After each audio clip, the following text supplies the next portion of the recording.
So let's get started. My name is Josh Stewart, and I'm the facilitator of this REL Central webinar, supporting the evaluation of early childhood educators. First, we want to welcome all of you who registered to this event.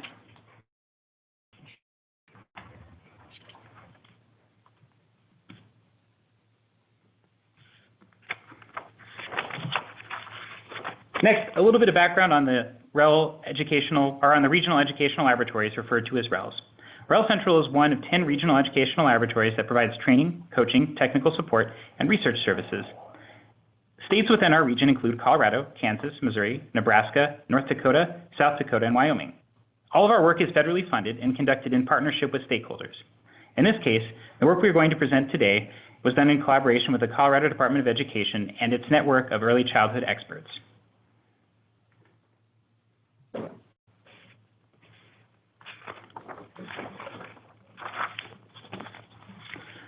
Our work in REL Central is organized under research alliances, which are made up of projects that share a similar focus. In this case, the work we plan to present today falls under the Early Childhood Educator or Education Research Alliance, with a particular focus on supporting the growth and development of early childhood educators. The REL presenters on the webinar today include myself, Josh Stewart, and Jeanette Joyce, researcher here at REL Central.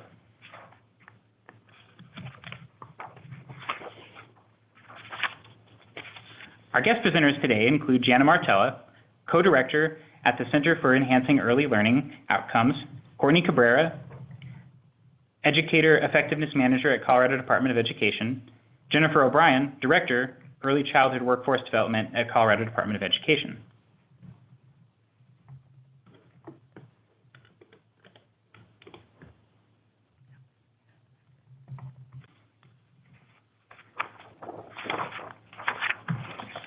So, in order to get a sense of the participants on today's call, please respond to the question here and provide a brief overview, so we can provide a brief overview of who is joined in person.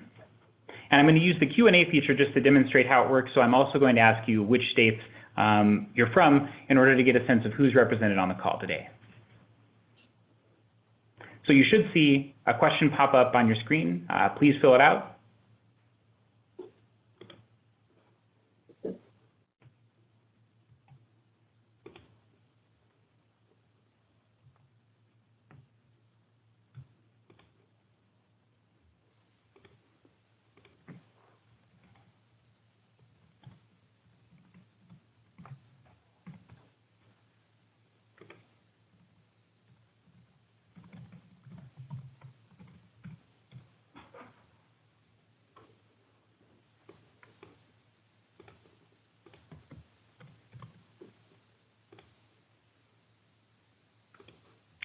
Okay, so we have which of the following best describes your role in evaluating early childhood educators?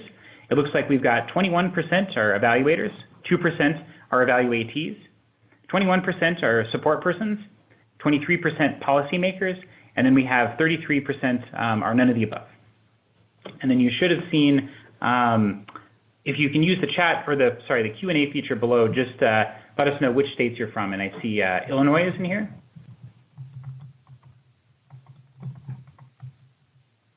Alaska, Wyoming, New Mexico, Florida,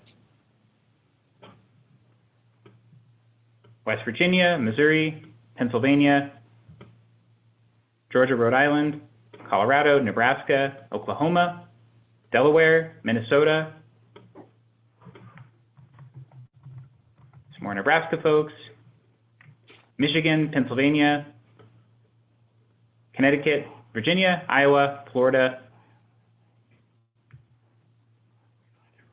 Looks like we've got a lot of good representation here. British Columbia, excellent.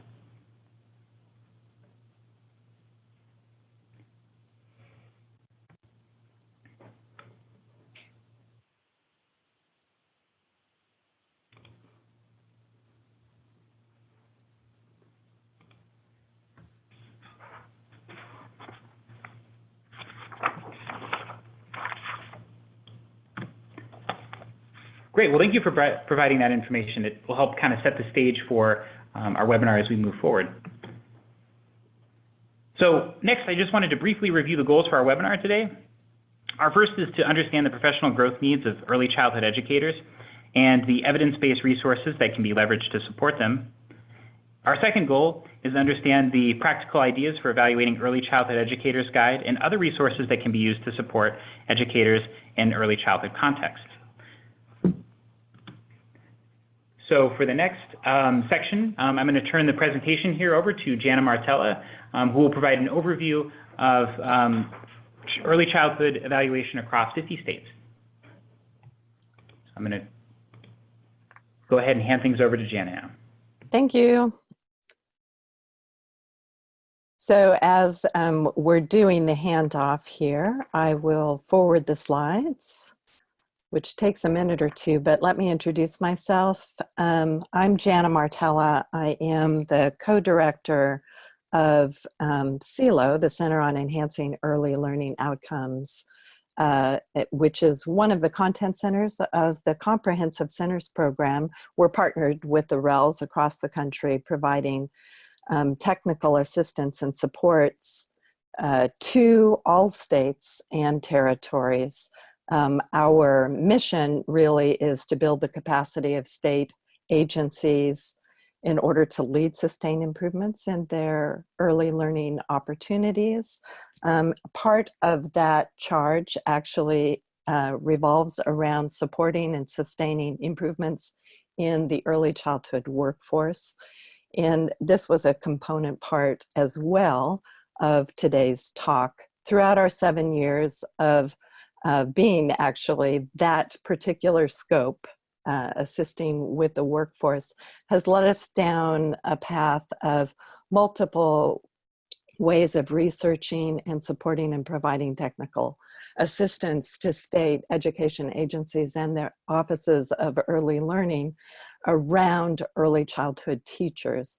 Within that context, I should highlight for you that for our scope, that means children birth through 3rd grade, age prenatal through age 8, and their teachers. So indeed, we consider teachers in kindergarten, 1st, 2nd, and 3rd grade, those primary years, a part of the early learning landscape.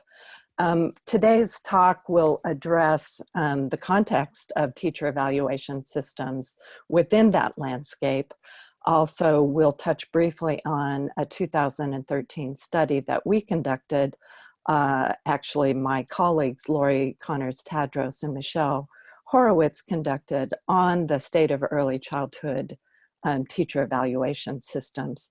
We did a national scan in 2015 and a more recent update related to teacher evaluation in the early childhood environments. And we'll also provide you some selected resources. And I'll continue actually to add resources to the chat as they come to mind and as they relate to our other speakers. So, sorry, I'm kind of figuring out how quickly the slides go forward. In 2013, keeping in mind that as part of the accountability systems that we're developing at that time, we took a look at how teacher evaluation systems were changing relative to early childhood teachers. At that time, there were 40 states that were implementing their evaluation systems, and they dealt with young learners to varied degrees.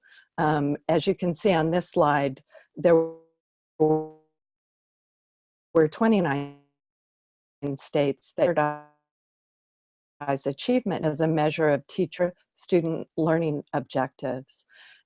Those varied because learning looks different in the earlier years, even in kindergarten, 1st and 2nd grade, the non-testing years. And so what does high quality teaching look like in those years, and how can it be measured? That was a question then, is a question now. And states are redesigning their evaluation systems, even in the upper grades. So we'll give you some context for that within the purview that was taken in 2013 and again reviewed in 2015. So CEELO conducted research on state policies in its beginning year, particularly around teachers' children birth through grade 3, as I've mentioned, what stage of implementation they were in for the state system and for early childhood education teachers, what models the evaluation system was using, and what flexibility was provided for districts in the early years, and the components of teacher effectiveness ratings and how they related to early childhood. The most important component, of course, is what the results of the evaluation systems might mean for early childhood educators and for the ongoing professional learning that they were engaged in. So the methodology for the data collection was through interviews and document reviews of the teacher evaluation system within some sample states, which you see here. Colorado, it sounds like a number of these states are actually on the call today. Data was collected through interviews with the early childhood specialists within the state departments of education, along with their teacher talent managers or their teacher evaluation systems from June through January. So you can see through this chart that the teachers that were included in the teacher evaluation system are increase over time. Very few states included infants through toddlers within their system. Most actually, and these states have public pre-K systems. Most or all of the states that were interviewed did include pre-K teachers, and of course kindergarten through 3rd grade as well were included. The key findings in 2013 were that most profiled states had fully implemented their new statewide teacher evaluation systems in the school year. They all, as previously shown, included kindergarten through 3rd grade teachers in their evaluation systems. But whether pre-K teachers were included varied greatly from state to state and how they were included. Of course, student achievement really does look different in those early grades. How student achievement was measured varied grade by grade. Most states use standardized professional practice to rate, standardized measures of professional practice to rate their teachers. And many reported challenges in using student learning objectives. But there were a number of states that actually developed SLOs for those particular grades. In 2015, we updated the 50-state scan. You'll be able to find a report of that scan, and you can see here how the states varied. The most important thing to keep in mind is that 13 of the 50 states during that time did not mention or identify preschool teachers specifically in their systems. Some states did include evaluation for the broader non-tested grades or for special education students as well.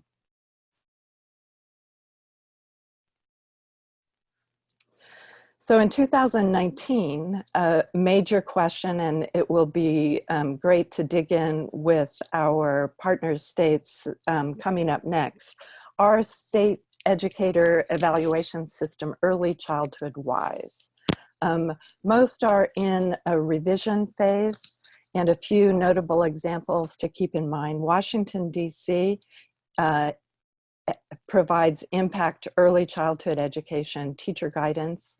Illinois has a validated pre-K through 3rd grade set of indicators using the Danielson framework, and Tennessee does a portfolio assessment early learning model for pre-K and grades 1 and 2. So we do have a few policy recommendations that derive from the research that was conducted by my colleagues. One, to assure that teacher evaluation and early childhood offices meet together frequently, that there is coordination across their endeavors, and that the early childhood offices have a say in what high quality teaching actually looks like in the early grades, in the design and implementation of the teacher evaluation system, and in keeping student attributions of how teachers are evaluated at a lower level in order to accommodate the idea that learning looks different in those early grades.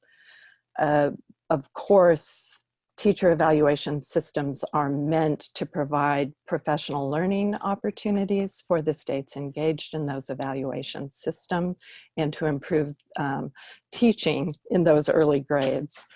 The evidence documents for principals and for directors who are conducting the evaluation needs to be very clear in supporting what teaching and learning looks like in those early grades.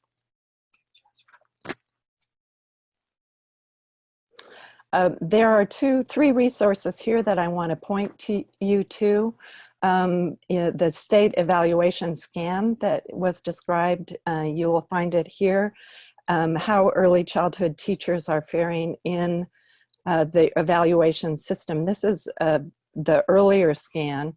We also conducted a kind of early childhood version of the practical guide for evaluating early childhood educators. I think that this still has a great deal of relevance for folks, and encourage you all to take a look at this document. I'm going to enter into the chat as well a couple additional resources.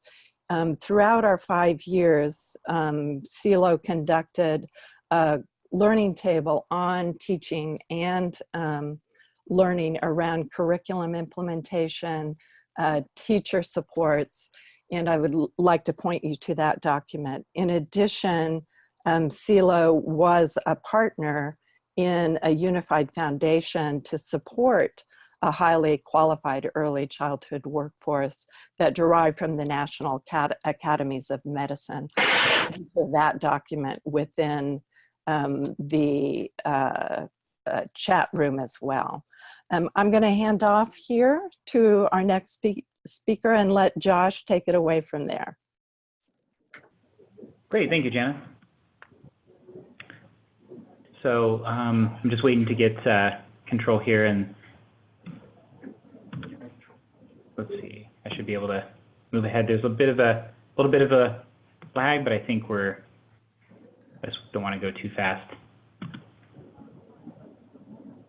Great, so now I'm going to turn the presentation over to Courtney Cabrera at Colorado Department of Education, who will talk about the Colorado State Evaluation Model for Teachers. Thank you so much, Josh, and thank you all for joining us this morning/afternoon. I will apologize in advance. I apparently have caught the beginning of school year cold already, even though I feel like we are just starting school. So that was my gift at the start of this school year. So my apologies for any sniffles or coughs that you may hear. I'll do my best. I've got a bunch of water sitting in front of me. So I'm so appreciative to be able to share with you just an overview of some of the expectations that were outlined in Colorado's education legislation. And so that's sort of where I'll start.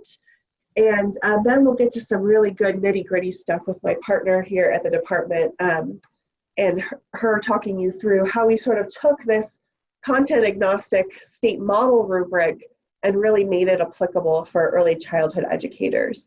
So that's sort of my role today. So first and foremost, just wanted to give you an overview of what we call Senate Bill 10-191, or our Great Teachers and Leaders Act here in Colorado.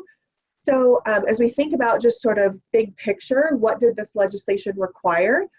So when it was passed in 2010, sort of three big buckets, if you will. The first one was really thinking about providing meaningful feedback for professional growth and continuous improvement in a more systemic way. The second was really around this evaluating of licensed personnel through a system. And so as Jana mentioned, we actually have here in Colorado a set of teacher quality standards that every district in our state is required to either have a system aligned to, or if they choose to use the state model system, the state model system is aligned to our teacher quality standards, and those come from our State Board of Education.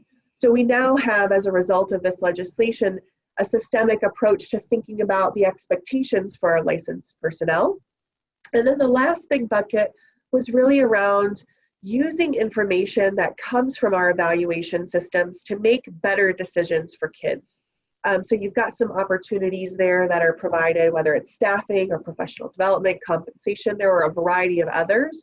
But as we think about the data that comes out of evaluation systems, how do we use that either at the state level, the local level, whether that's district-wide or building, to really make informed decisions for our educators? So a great example, when we think about professional development, how do we use the results from our state model rubric or our teacher quality standards for those not using the state model to be really targeted in the PD that we provide at the local level.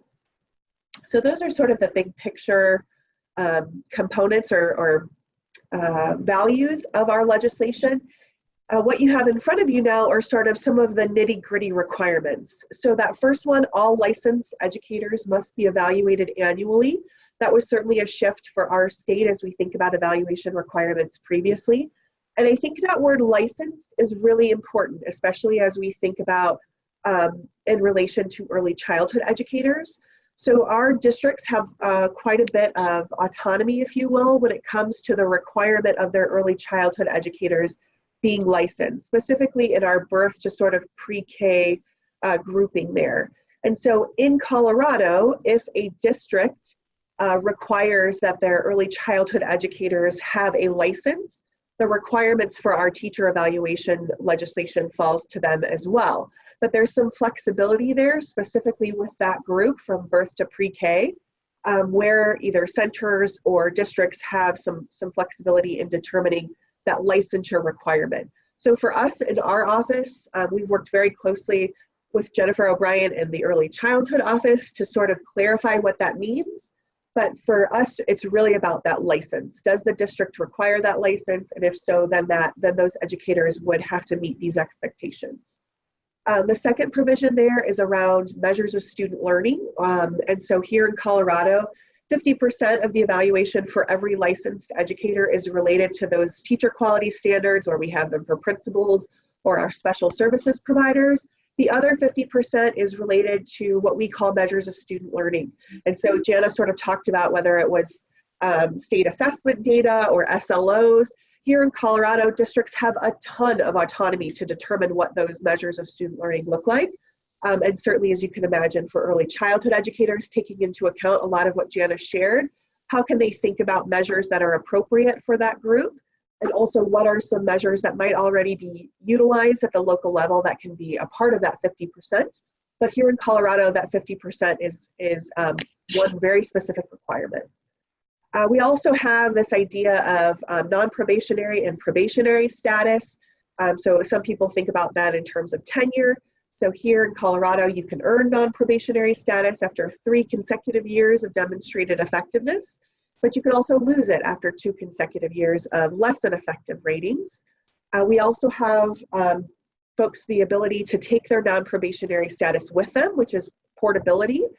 And then we also have some requirements under the idea of forced placement of teachers within districts, and some clearly outlined expectations and rules, if you will, for moving teachers from a building to a building. So those are all sort of our critical components of Senate Bill 10191.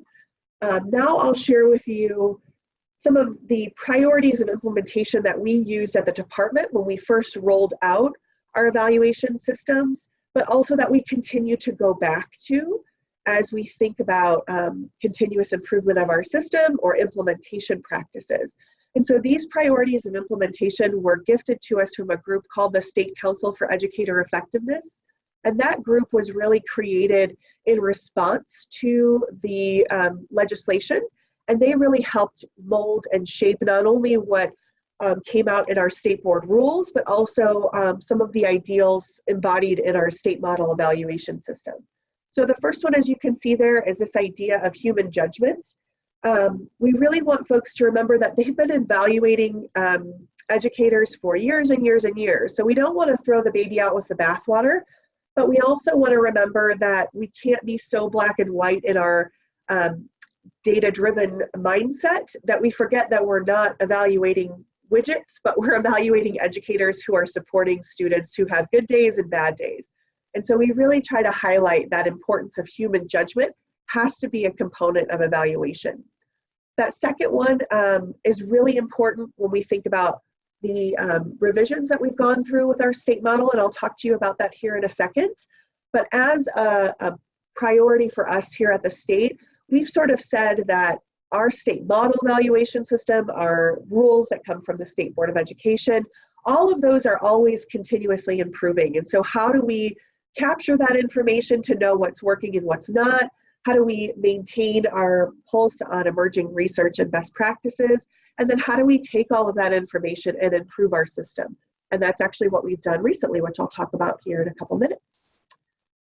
I've talked about this, the next priority as really being a guidepost for our legislation, but the importance of providing credible and meaningful feedback, specifically through that actionable lens. So how do we ensure that not only we're identifying areas of greatness or areas of challenge, but we're also providing truly actionable feedback for folks to improve.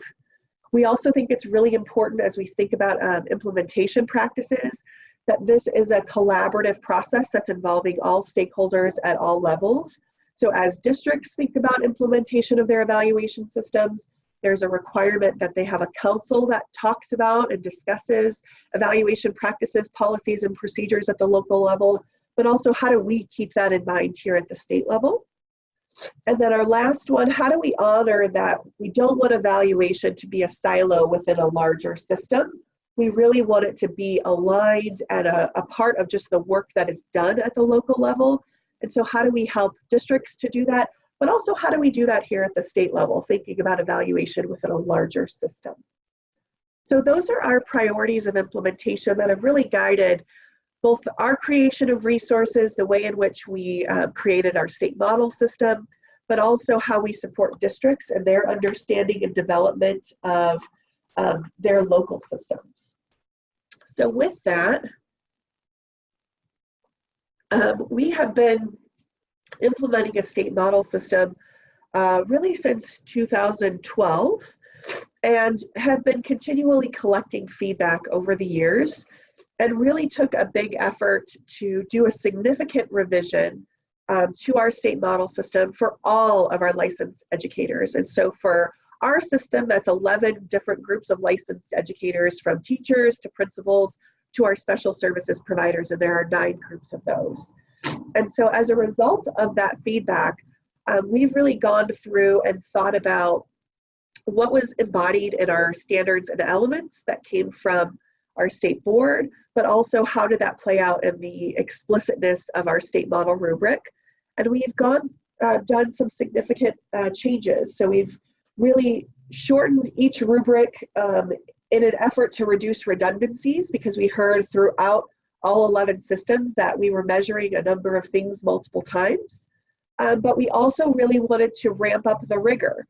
And not only are we ramping up the rigor in the expectations outlined in the rubric, but we also changed the way in which we score our state model evaluation system as a result of feedback that we were receiving from the field. And so on this slide here, you'll see sort of the different systems and the revisions that each one has undergone. And so for today, we're really focusing on the teacher systems here. So we went from 5 standards down to 4, 27 elements down to 17 elements. And so those are sort of, as you can imagine, our standards are very high level umbrella.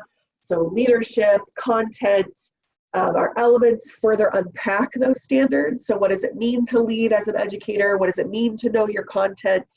And then we have in our state model one further level that's unpacked, and we refer to those as our professional practices. And we went from 309 professional practices down to 165 for teachers. And so you can sort of see how that played out with our other systems for principals and SSPs. But as you can imagine, when you think about revising a system for educators, that also means that we're revising all of the support materials that we provide and we think through.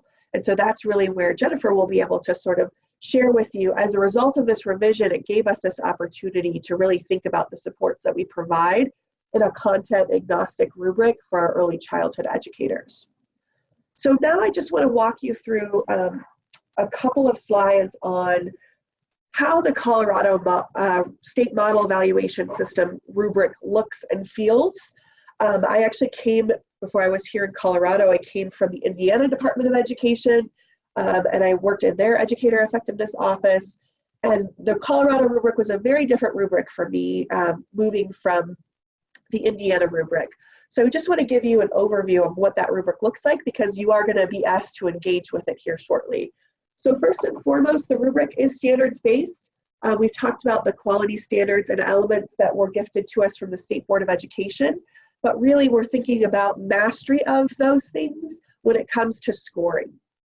The rubric itself is cumulative in content. So every level, and we have 5 here, every level is measuring and looking at discrete practices differently. So we like to sort of use the example of a shades of gray rubric versus this discrete practice rubric. So in some of those shades of gray rubrics, you think about one element of instructional practice. So maybe it's differentiation, and you do it really well, you do it okay, you do it not so great. So here in Colorado, our rubric looks very different in that every professional practice is measuring a discrete practice rather than how well you're doing that practice. And so when we think about every level is sort of increasing in quality or intensity, consistency, breadth, depth, all of those different things look and feel very differently across the levels. So let me show you what that looks like here in practice. So as you can see, we've got 5 levels here. Level 1 is really outlining those foundational practices for our educators. So just because a practice is in level 1 doesn't mean that it's sort of a lower level of quality. Educators in level 1 practices should still be displaying high levels of quality as it relates to these expectations. So levels 1, 2, and 3 in our teacher rubric relate to the actions of the teacher. So what is the teacher doing? And then when we move to levels 4 and 5, now we're looking at demonstrated skills from students, or it might be other stakeholders. It might be parents or community members, depending on the actual element. So here in this example, you can see that the 2 areas of focus for levels 4 and 5 are our students. And so the expectation then is that what you're doing in levels 1, 2, and 3 in your instructional practices impact what happens in levels 4 and 5. And so as we went through this revision, our technical working group, who were really our drafters of our new professional practices, standards, and elements, really focused on making sure that there was alignment in what happens in levels 1, 2, and 3, and what would we then expect to see as a result of that educator doing those actions in students in levels 4 and 5. So here's just a quick map of what you actually see in our rubric here in Colorado. So up here at the top is our teacher quality standard. So this one that we're looking at here is quality standard 3. Below that, you'll see our performance rating levels. So we go from levels 1 to 5. And actually in our revision, those used to appear as different labels. We've changed them to say level 1 practices through level 5. Beneath those, then you'll find the element that relates to the standard. So as I mentioned earlier, our standard is a very high level expectation. Our elements further unpack that standard. And then here in Colorado, we go one step further in unpacking what that element means through our professional practices. And so here we also have, at least the teacher rubric, and this is the only rubric that this appears in, this designation down here at the bottom. of what is observable in a traditional classroom observation.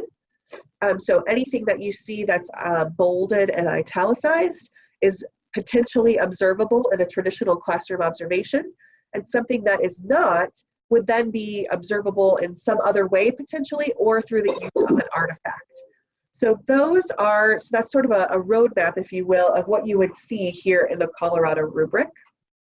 And then lastly, I just want to walk you through how we actually score the rubric, keeping in mind that sort of standards-based mastery expectation and that cumulative in nature expectation with the actual components. So here in Colorado, the first thing we do is rate the elements.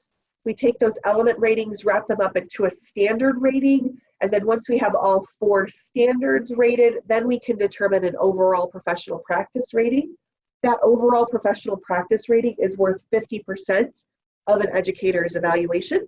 And remember that other 50% is coming from our measures of student learning, which are very, very locally determined. There's few requirements related to that. So first and foremost, when you read the rubric, we always talk about the importance of starting in level 1 and looking for those things, whether it's in a classroom observation or it's just in the teacher's body of evidence. I think what's also really important to remember about the Colorado rubric is that it is not a solely observational rubric. And that is why we have delineated observational practices versus non-observational practices.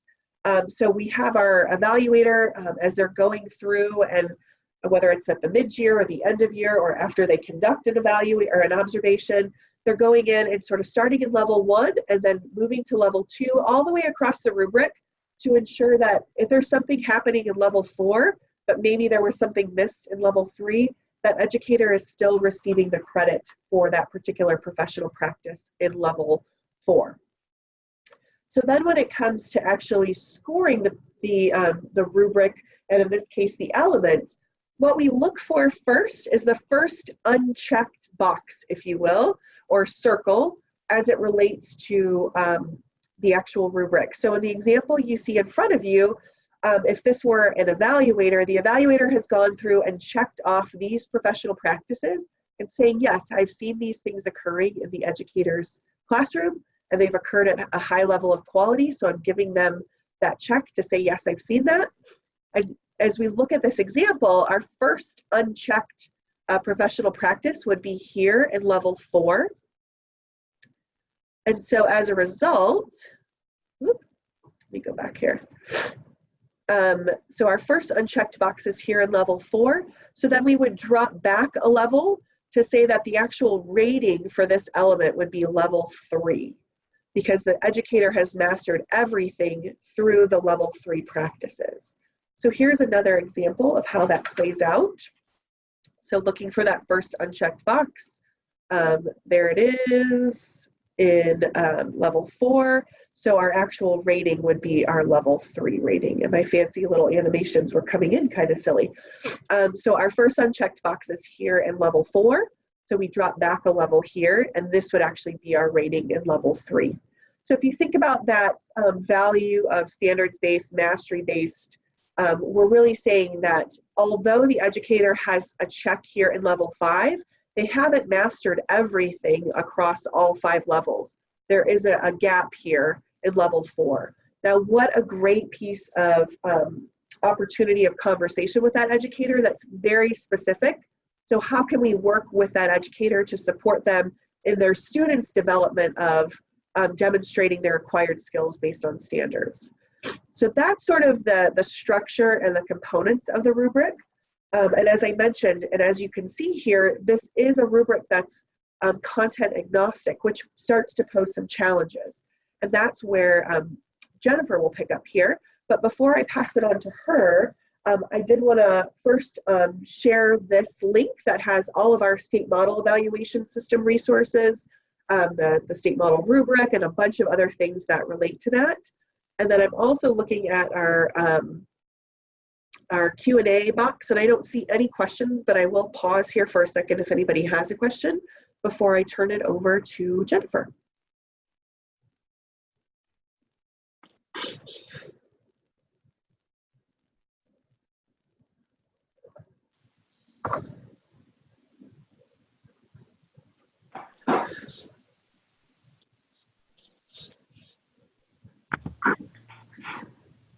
Great, thank you, Courtney. So we'll now turn the presentation over to Jennifer O'Brien, who will talk about the need for early childhood evaluation resources under the Colorado model. Hi, everybody. Thanks, Courtney. Thanks, Josh. So I'm going to talk about some of the challenges that Colorado has experienced around applying the state model in an early childhood setting. First, though, we'd like to hear a little bit about your context. So on the next few slides, there will be 3 questions that we'd like you to answer by using the polling functionality that we have set up or by typing into the Q&A box. So the first 2 will use the polling functionality, and the last one you'll type into the Q&A box. So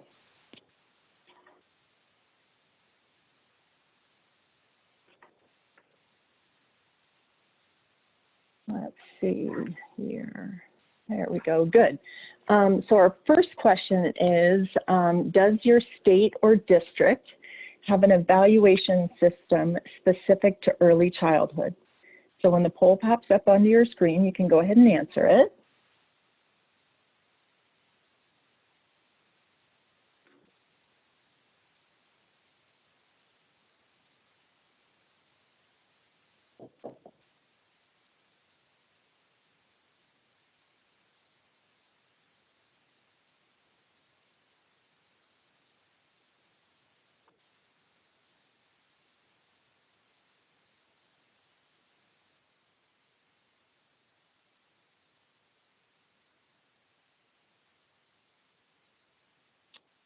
So the answers to our first question is 26% said yes, that their state or district does have an evaluation system specific to early childhood. 45% of you all said no, and then 30% of you said that you weren't sure.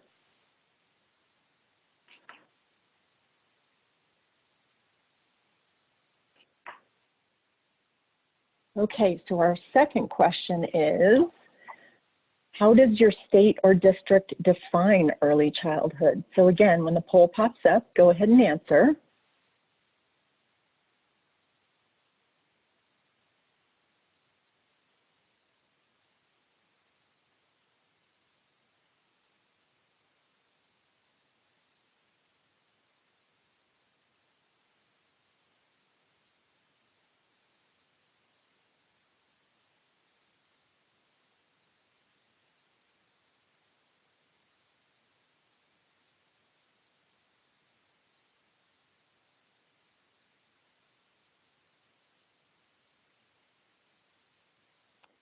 So here, it looks like it's split actually fairly evenly, with 40% of states defining early childhood as birth to 5, and then 46% of states defining it to as birth to 8, and then 15% of you weren't sure.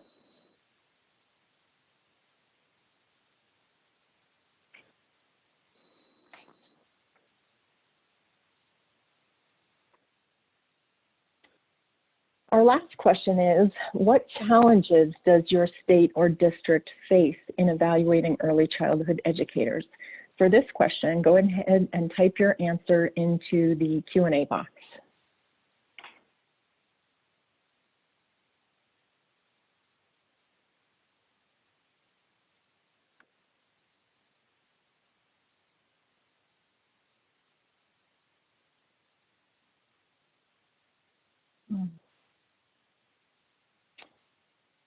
So I see an answer related to high teacher turnover as being one of the challenges. Shortage of early childhood educators. One that has to do with the geography of the state. It's a large state with remote areas that are not reached by car. A challenge around aligning to standards. A challenge around pre-K teachers and student performance. One challenge related to selecting an appropriate model specific to the content, or the context, excuse me.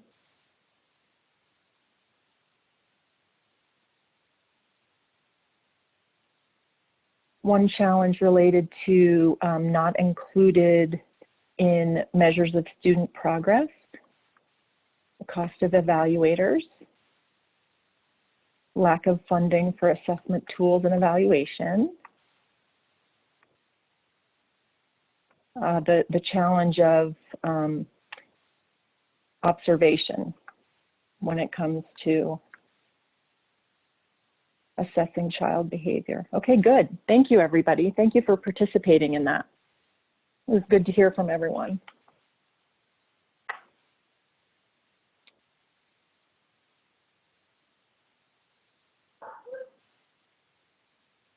Okay. So I'm going to advance our slide here.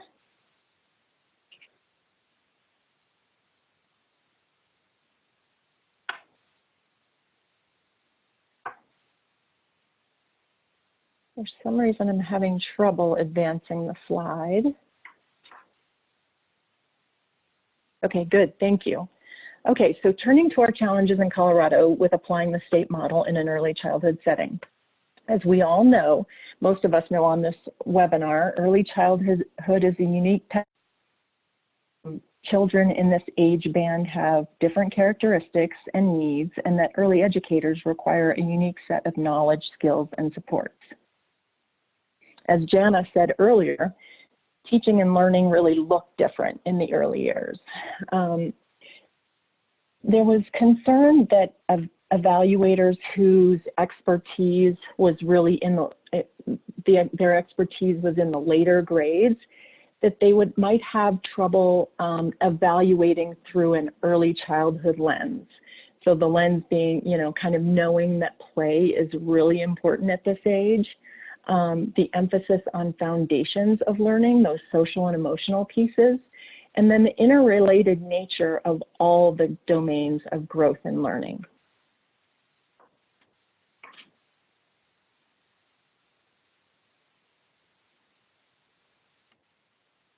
Okay, so I'm trying to advance the slide here.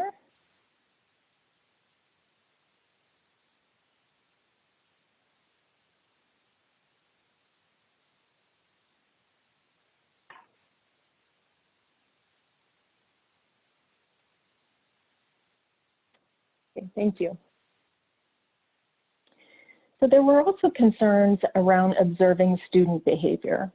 Level 4 and 5 practices, as Courtney mentioned earlier, are related to student behavior. So there was concern that an evaluator might have trouble with seeing and assessing student behavior. You'll see in the last column of the slide, which is a screenshot of the rubric. It's a student behavior. Students can provide a relevant connection to the standard in their words. So what does that look like in an early childhood setting? All right, so I will go ahead and turn it over to Jeanette for the next part of our presentation.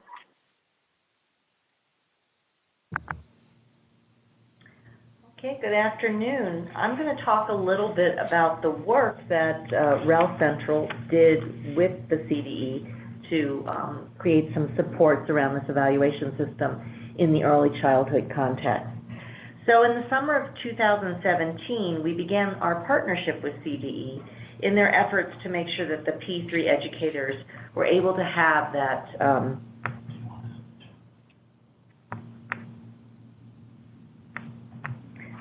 fair, valid, and transparent, rigorous evaluation. I'm waiting for my slides to advance here. They'll catch up momentarily.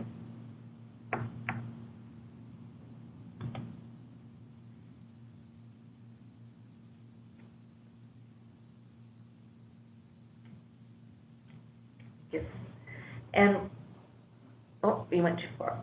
now it's clicking like crazy. We'll go back a little bit here. There we go. Thank you. And what we want you to do here is work with a diverse set of stakeholders. So a committee was convened that included the early childhood professional development team, the educator talent team, the preschool special education team, an organization that serves children in the Denver area, the preschool team, the literacy team. So getting voices from all of those groups to begin to discuss how to best support evaluators and evaluatees in this new system. So the first step was to look at the work that had already been done on how early childhood educators could be evaluated, similar to what Jana was talking to us about earlier, and what was already known, and these references are there for you to look at, but the committee also went through many of these references to get a sense of what should it look like, what should this support look like. And this was after the committee had reached the decision that it wouldn't be the best idea to start from scratch and have a completely separate rubric, but to develop support. So we went to the Practical Ideas Guide, which was the support that had been written for the previous system, and we just worked together to extend and update to reflect the evolved standards. This included information about who should use the guide. In the comment box earlier, you saw that one of our listeners here said that that evaluators are not always experts in early childhood and aren't used to that lens, and that if it's perceived as impossible to attain the higher levels, there might be pushback from educators. So these were some of the concerns that Colorado had, as Jennifer discussed, and so we made sure that the guide was accessible to both the evaluators and the evaluatees. We also included information on the legislation so that folks would know why this had been done, why the standards had been changed, and how these aligned with already existing structural elements in early childhood. And those best practices were involved there as well.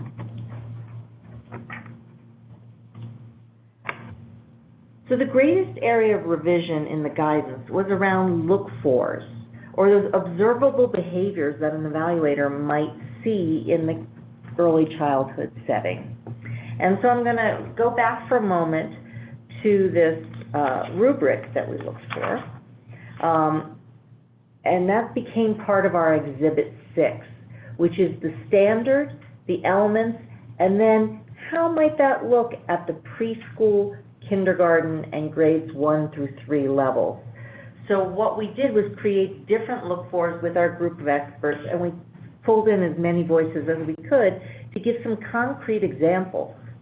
And that's what I want to show you now. So this you saw just a moment ago, right? This is that Quality Standard 1, Element A, and we talked a little bit about that idea of that high-level 5 practice. The student would provide a relevant connection to the standard in their own words. Well, what might that look for with a 3 or 4-year-old? They're not going to be referencing the Colorado standards and saying, I see how this relates. So we wanted to give some context that would allow early childhood educators to still achieve that level with an evaluator who was familiar with what that might look like. So here you can see the preschool look-fors, and in that far to the right column, it talks about that 3 and 4-year-olds might provide a connection through behavior instead of or in addition to words. So, for example, a student might be showing their understanding of new material by drawing and putting in the habitat for an animal in the picture. They may not say, I understand that we discussed habitats and now I'm putting this water in for the fish, but they might just draw it in. Or a student might be moving their finger along the text in the picture book, demonstrating their understanding that reading moves from left to right and from the top to the bottom of the page. So we put in as many concrete examples as we could to make it accessible to, again, both the evaluator and the evaluatee. And what we're going to do now is I'm going to turn it back over to Jennifer so that she can show you an example of how we worked with this. And before I do that, though, I want to pause because we've put a lot of information out here in the last few sections and give you the opportunity to write something in the Q&A box if you have a question for any of us.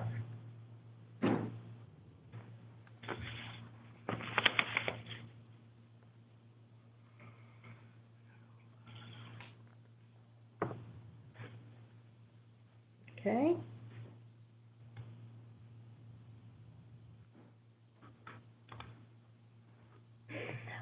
So we have a question about NACCE's power to the profession agenda and how that fit with the idea of ECE evaluation. I'm going to open that up to Jennifer and Courtney and perhaps Jana if you had some thoughts about that. Again, just my initial response to that would be that one of the things that being equipped to show your evaluator your best practices does in fact power the profession. One of the reasons we wanted to make sure this was accessible to the evaluatee is so that they could then point their evaluator towards these behaviors and have an understanding of what they were looking at in the early childhood classroom. So it does put some power in the hands of the teacher having the evaluation as well as giving some guidance to the evaluator. But I'll let, as we switch back here, I'll let Courtney and Jana and Jennifer weigh in. Yeah, that's a really great question. You know, so I think about the work that's being done in the power to the profession around defining the profession versus the field, what it is they need to be able to know and be able to do to work effectively with children and families. And I think that the phase where they were defining competencies kind of relates to this work because it's essentially saying, you know, both systems are essentially saying, you know, here's what teachers need to know and be able to do to work effectively. And then we're going to, you know, put systems in place, pathways in place where there is regular assessment and then, of course, resources in place for improvement. I would say I would love to hold them both side by side. I think that looking at the power to the profession work, in my mind anyway, could make Colorado's work stronger. So I'm excited to see how those other pieces fall out with power to the profession. Yeah, this is Jana, and I would agree that there is kind of an opportunity for alignment as folks are considering what good practice looks like and what the knowledge, skills, and competencies are that drive that practice and how it is evaluated. I think NAEYC actually provides some shape and form to those teachers who are driving towards certification. So there may be a little bit of delineation between the evaluation practices as described throughout this webinar and those practitioners who are not yet bachelored and certified, as an example. But there also is a great opportunity to kind of drive home what developmentally appropriate practice looks like in early childhood programs and how, in particular, school leaders, lead teachers, and principals can become acquainted with that knowledge, skills, and competencies so that they are indeed good evaluators and have incorporated good practice in their evaluation models. So I do think there's an opportunity. There may be some synapses between them, and I love hearing the idea of connecting the dots between power to the profession and the state teacher evaluation practices.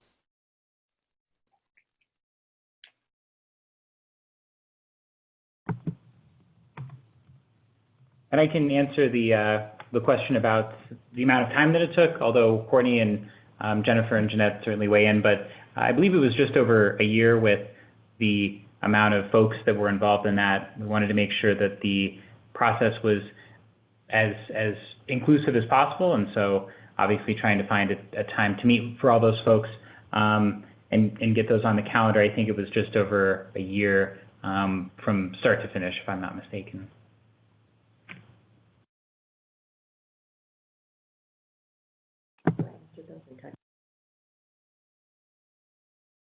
We also have a question around, can these evaluations replace degree requirements? Courtney, has there been any talk of that you are aware of?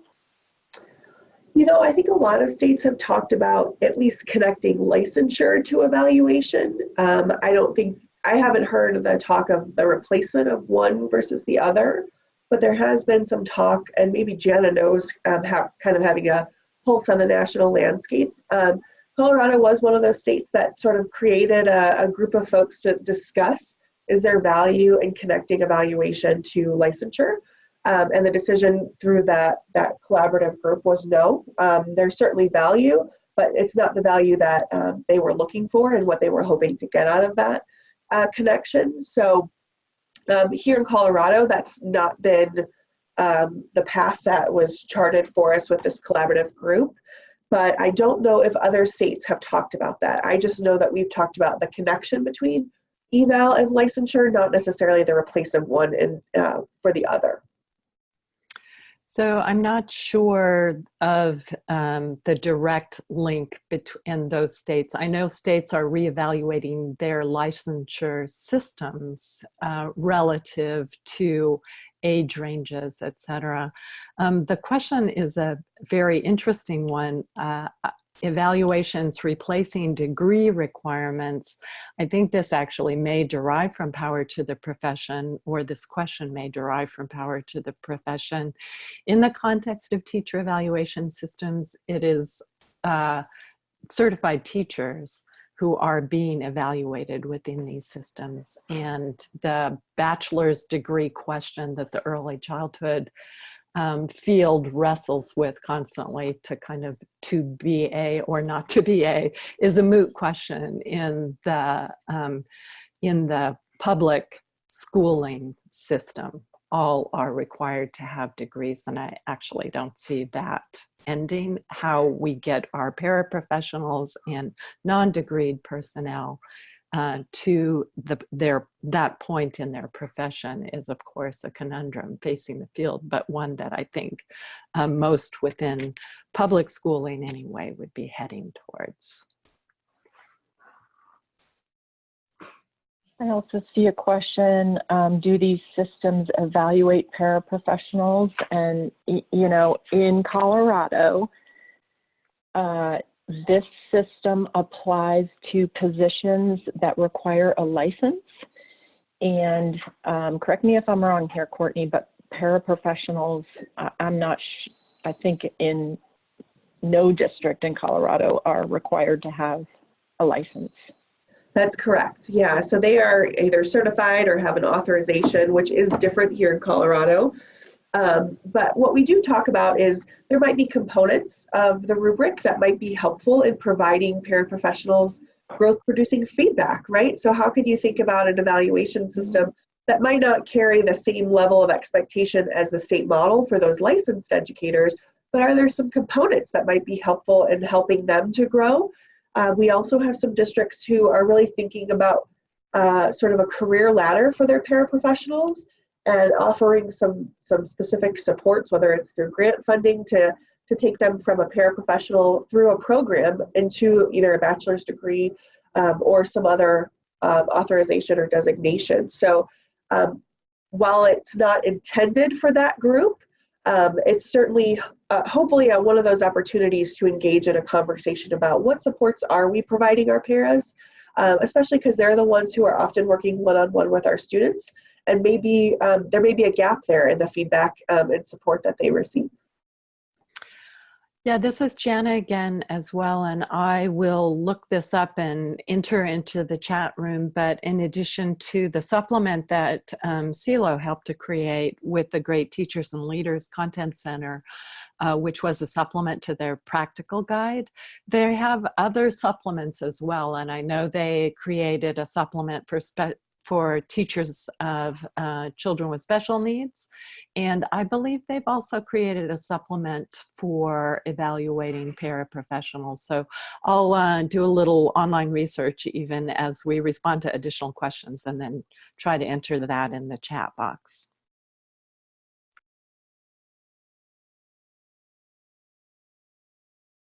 All right, so now I'm going to walk you through how the Practical Ideas Guide can help with evaluation in an early childhood context. Great, thank you. So here we have an excerpt from the Teacher Standards, Quality Standard 1, Element B. So take note of levels 4 and 5 practices, which are about student behavior. And if you're not near a screen, I will read them. Students apply literacy skills and concepts. Students apply mathematical skills and concepts. The level 5 practices are students elaborate on current lesson within the content area, and then students draw real-world connections to other content areas. So keep those in mind, and we'll go to our next slide that has a video on it, and we'll imagine that we're observing this interaction within a classroom.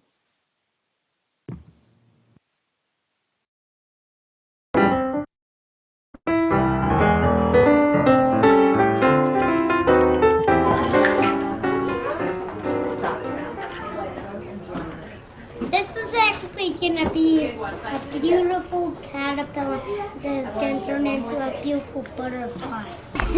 Those are the thoughts, the wings are going to happen, only that's because of a caterpillar in the egg. And Then what is this here? A caterpillar, and this is the head. All these other things, this is all the decorations on the eggs. Then them are going to pop out. And this right here, all this part, we have to erase it because it was by accident. Okay, but I'm really excited. What is that? Butterfly. You wrote that word? Yep, all by myself. All by yourself? How did you figure that out? Because I sound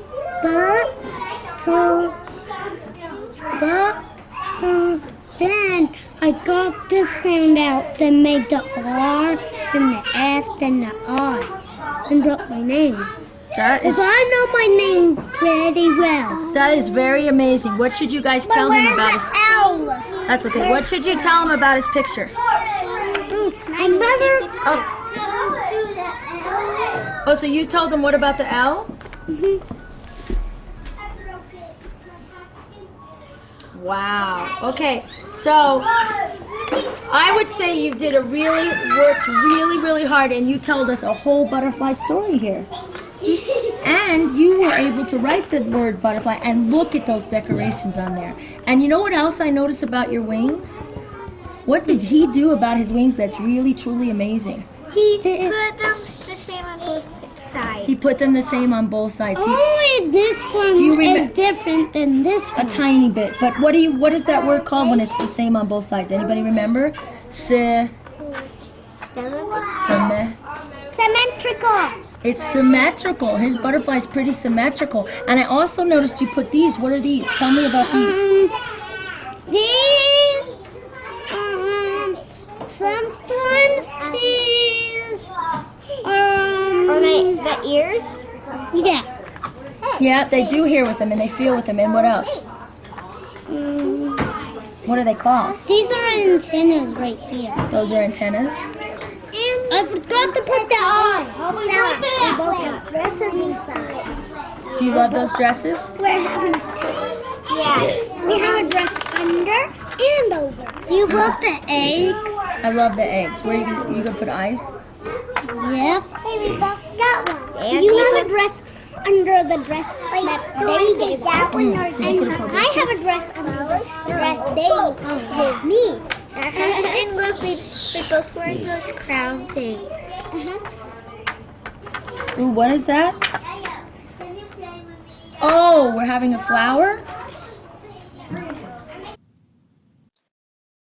Okay, that's such a good video. I love that video. So thinking about Alex, the young child, and his behavior in that video, let's read the look-fors for Standard 1, Element B, paying really close attention to the 5th column, which is guidance around student behavior you might see. So it says students are engaged as listeners or as speakers in conversations, possibly teacher prompted, that make connections between one activity and another.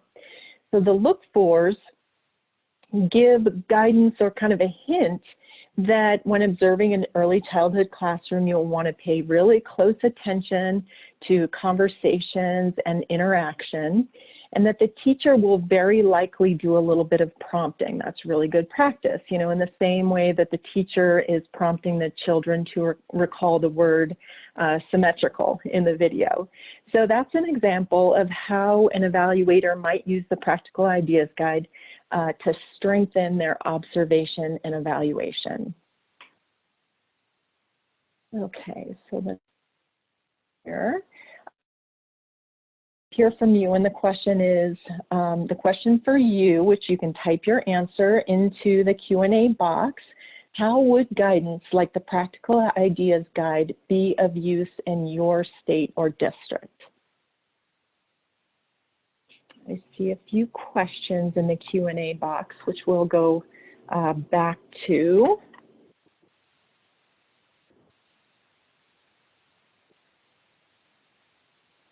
But for right now, we're looking for, as you think about your context, how would guidance like this be used in your state or district?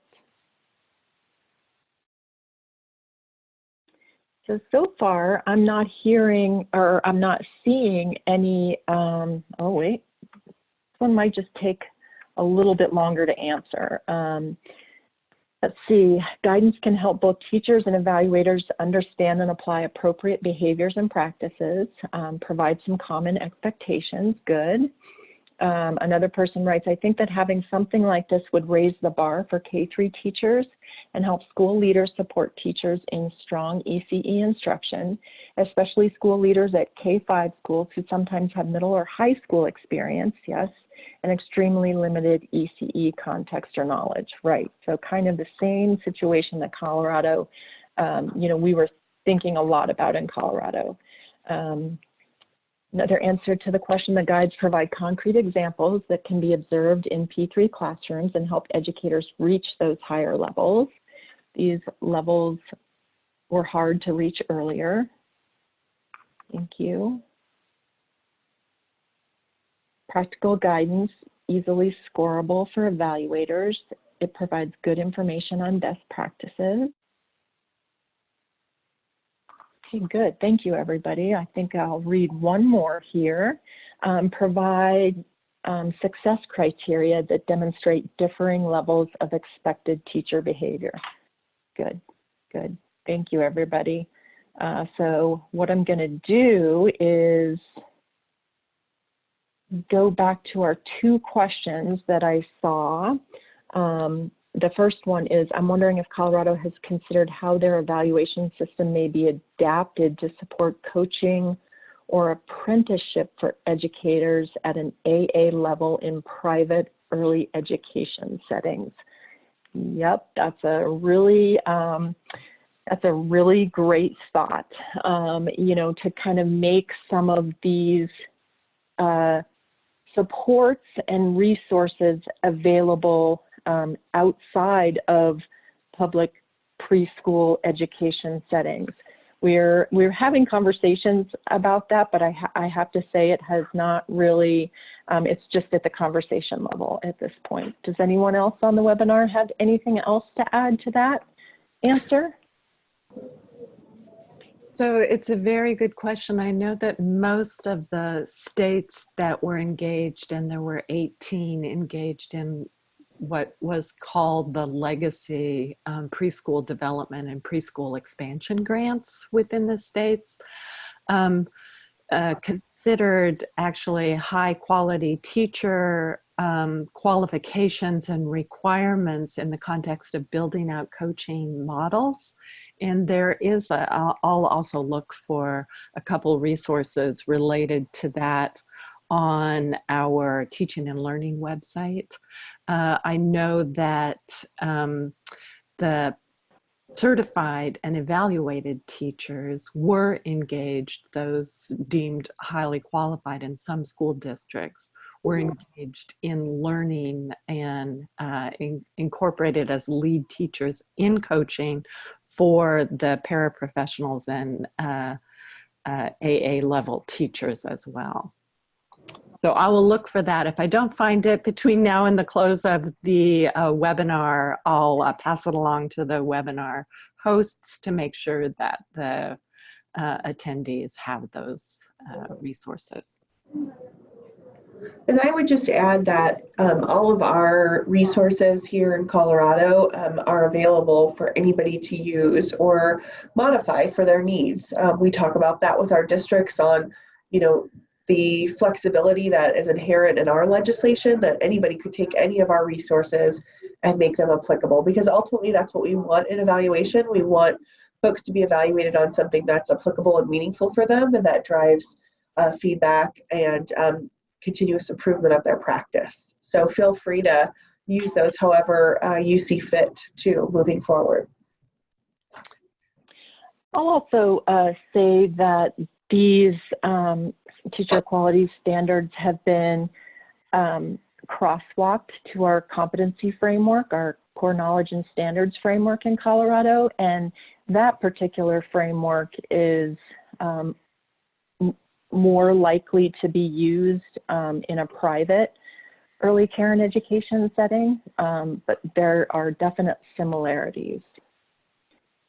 We have another question. Does the Colorado this evaluation system for infant toddler teachers? And the answer to that is no.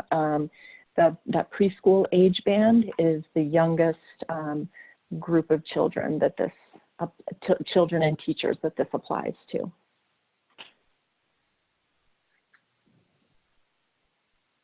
And I'm happy to answer the second half of that question, which was sort of, if so, is there a distinction between general ed and special ed? We get that question. K-12 educators, not just ECE educators.